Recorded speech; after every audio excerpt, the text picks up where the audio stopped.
How to Create a Glitch Monologues Season 41 Chapter 5.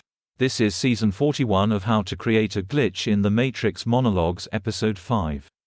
In this episode, we will be drawing together the grounded action with the principles of appropriation and the nesting of reality in the 9 plates. In our episode on the nesting of reality, we talk about how it is the willing suspension of disbelief which creates the sublimation of consciousness into the 9 plates. When you are listening to someone speak, you can watch their face, listen to their voice, watch their hand language, posture, posing or spatial location. All 9 plates are dimensions of a social exchange, each nested in the one above, largely because of the willing suspension of disbelief. That is to say, listening, truly listening, requires you project some meaning onto the other's expressive action.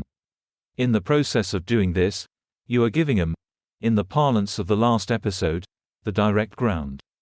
You are fixing a belief upon that person, though you don't know it, which comprises assumptions about their sentience, coherence, autonomy and cognition. The mere assumption that they are expressing comprehensible meaning is direct ground. Thus, in the projection of that direct ground upon the other, you are bifurcating their substance into non-consensual and consensual components. To the extent that their expression matches the assumptions, fixed beliefs, suppositions, the projection of intention, they enter your consensuality. To the extent that they depart from those assumptions, fixed beliefs, suppositions, they enter your non-consensuality. Individual components of another's expressive action can be broken down into consensual and non-consensual components.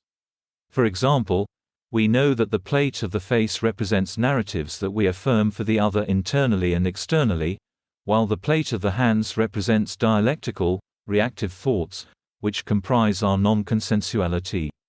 All of this is to say, that segregation of people into dissonant consensualities represents a failure of direct ground. A failure to maintain common fixed beliefs about reality.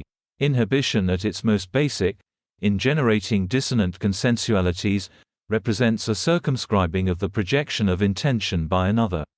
Appropriation is a natural consequence of the presence of an unused pre-existing ground created by a failure of the projection of intention.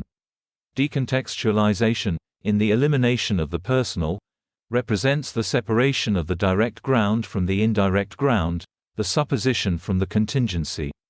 A splitting of a thought, so to speak, which as a consequence creates some entropy. That entropy entangles the suppositional narrative to the future reactive emotionality of the decontextualizer. Such that, the indirect ground which follows is generated in reaction to the suppositional narrative and is fundamentally tied to the person who generated it. In other words, the personal component that was stripped away by the decontextualization process is replaced or substituted for by the reactive emotionality generated in response to the suppositional narrative. In effect, the temporary freedom created by decontextualization is purchased with the suffering created by the subsequent encounter with a reactive narrative. That's the end of the podcast for today. If you enjoyed it, please like, comment and subscribe.